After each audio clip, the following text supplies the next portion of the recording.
দেশের বিচার বিভাগের সব ক্ষেত্রে ওয়ান স্টপ সার্ভিস বাস্তবায়ন করা হবে বলে জানিয়েছেন প্রধান বিচারপতি ওবায়দুল হাসান। তিনি বলেন, উচ্চ আদালতে এরই মধ্যে ওয়ান স্টপ সার্ভিস চালু হয়েছে।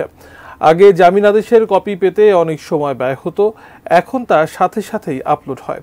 দুপুরে সিলেটে আদালত চত্বরে ন্যায়কুঞ্জ উদ্বোধন শেষে একথা বলেন প্রধান বিচারপতি।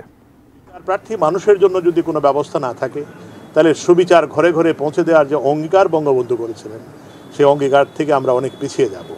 এবং বঙ্গবন্ধুর সেই স্বপ্ন যে ওয়ান স্টপ সার্ভিস বিচার বিভাগের জন্য, সেটি বাস্তবায়ন করার একটি পদক্ষেপ মাত্র এই ন্যায়কুঞ্জ।